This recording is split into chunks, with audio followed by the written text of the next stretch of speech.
Hello everyone, I'm Nijinke.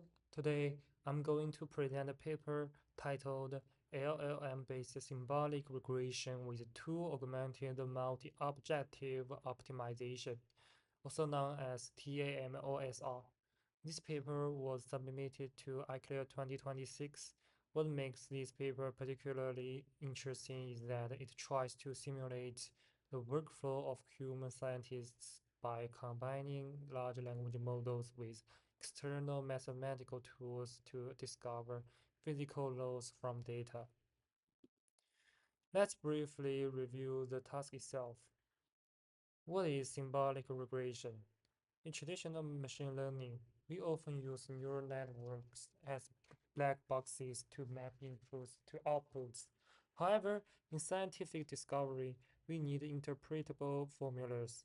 Symbolic regression aims to discover an explicit analytical equation like y equals f of x directly from observed data points. As you can see from the scatter plot on the left, we want to find the exact mathematical expression that governs these points. But this is a notoriously NP-hard problem. The search space is enormous, discrete, and highly non-convex. You have infinite combinations of variables, constants, operators like plus or minus, and functions like sine or expulsion. Navigating this massive space efficiently is the core challenge of symbolic regression.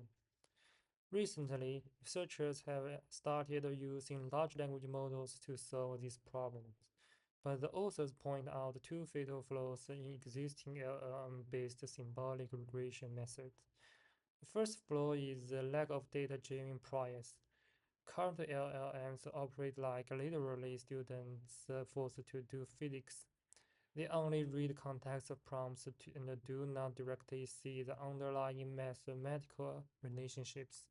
They relied entirely on their pre-trained parametric knowledge, which makes their search space poorly constrained. The second flaw is single objective myopia.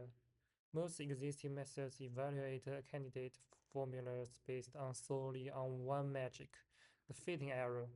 Typically, the normalized mean squared error, as the formula shows at the bottom right, minimizing only the training error inevitably leads to overfitting.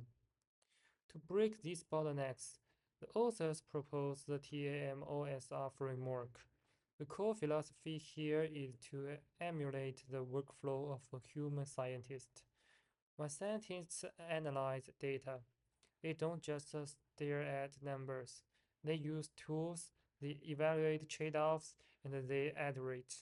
TAMOSR operationalizes this through three main modules. First, tool-augmented analysis. It uses a suite of external mathematical tools to extract the structural priors and deep insights from the raw data. Second, multi-objective evaluation. Instead of just minimizing error, it evaluates formulas across three dimensions simultaneously: accuracy, generalization, and simplicity. Third, cooperative LLMs. It sets up a dual LLM system that designs the search strategy and an executor LLM that generates the actual equations. These three components from a closed continuous evolution loop. Let's look at the first component, tool-augmented analysis. The authors integrate six categories of traditional analytical tools to give the LLM mathematical eyes. Linear correlation. Tools like Pearson coefficients and PCA help the LLM identify basic dominant variables. Nonlinear dependence. Spearman rank and mutual information capture complex interactions. Time frequency analysis using FFT and wavelets. The system can detect the periodic dynamics. Causal inference. Granular causality and CCM determine directional relationships, which is vital for control dynamics. Dynamic complexity. Tools like Lyaanov components measure chaotic behavior, distribution consistency. Kolmogorov-Smirnov tests check if the generated signal preserves the original data's distribution. By feeding the outputs of these tools into the LLM, the model gains explicit structural guidance before it even writes a single equation. The second component is the multi-objective evaluation. Instead of a single loss function, TAMOSR maintains a Pareto front of candidate formulas. The system minimizes three distinct objectives. In domain error, this is the standard MSE on the central region of the training data. Out of domain and generalization, the model is evaluated on boundary data. This ensures extrapolation capability.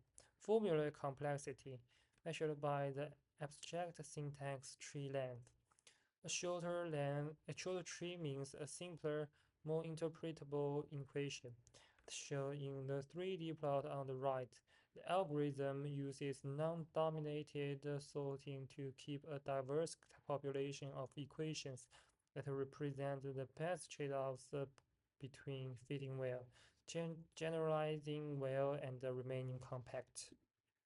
The third pillar is the cooperative LLM architecture.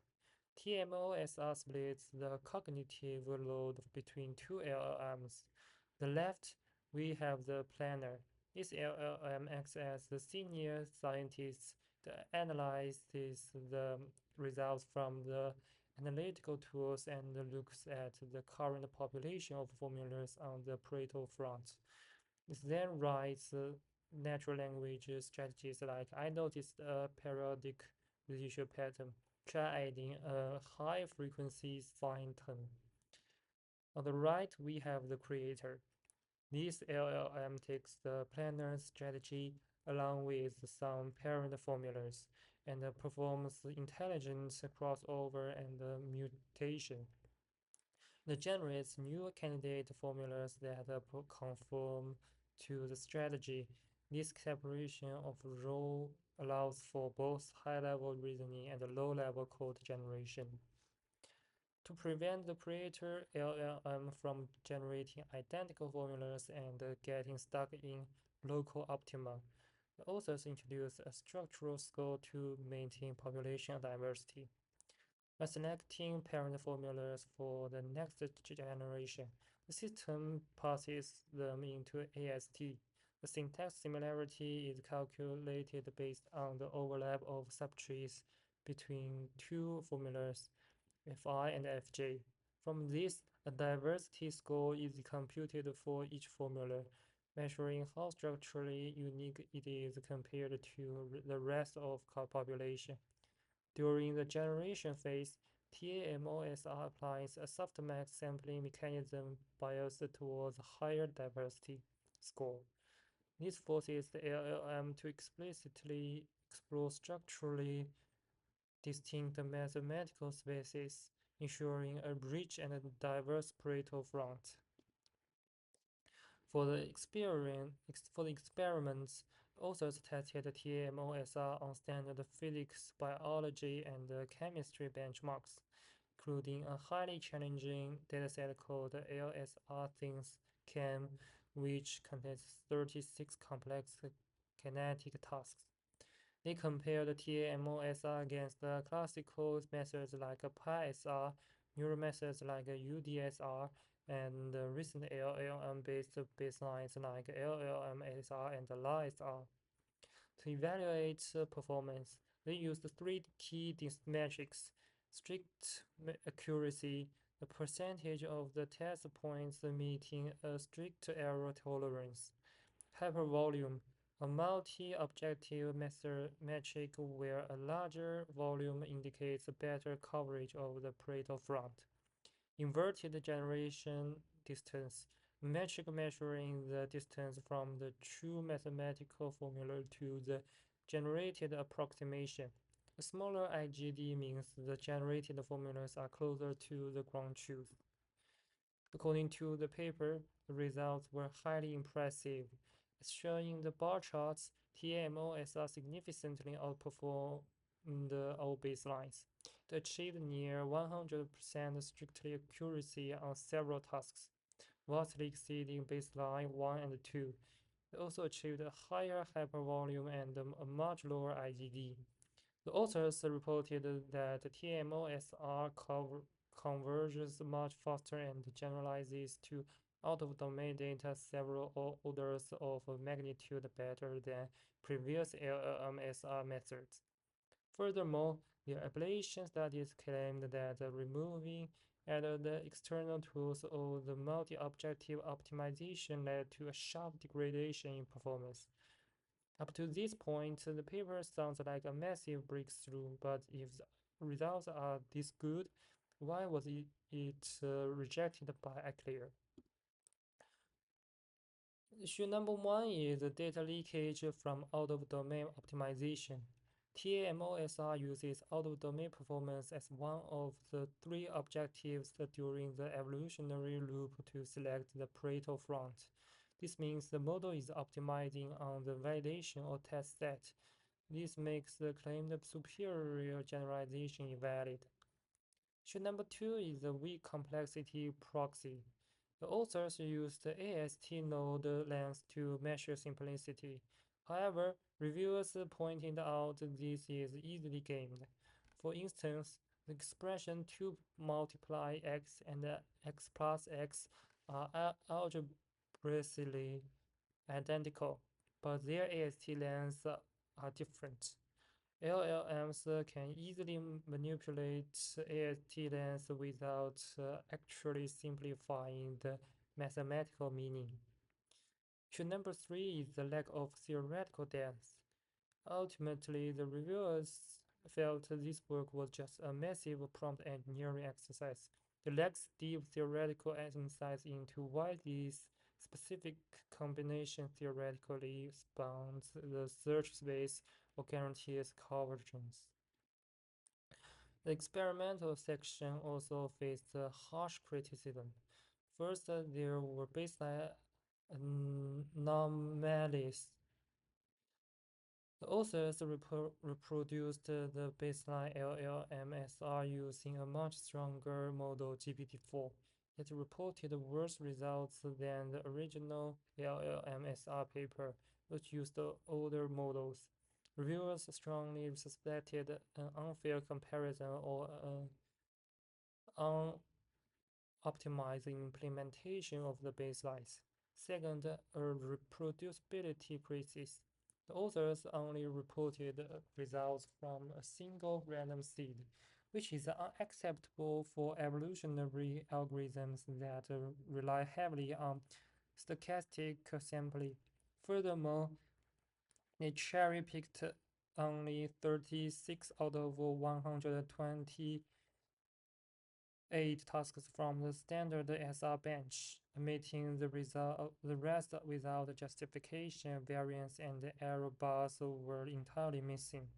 For top-tier VNs like ICLR, rigorous, fair, and statistically significant benchmarking is absolutely non-negotiable.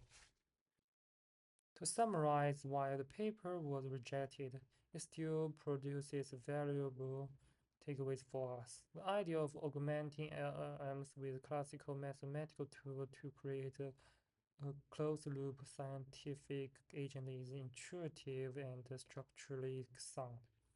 However, the rejections teach us three identical lessons. First, always respect the strict boundaries between training, validation, and out-of-domain data. Using out-of-domain data as a fitness function is a critically methodological error. Second, employ mathematically sound and robust metric. Avoid heuristic proxy like AST length that can be easily bypassed by the model. Third, system engineering is not enough for ICLR. You must back up empirical frameworks with theoretical death, and you must guarantee absolute fairness and statistical rigor in your baseline comparisons. That brings me to the end of my presentation. Thank you for listening.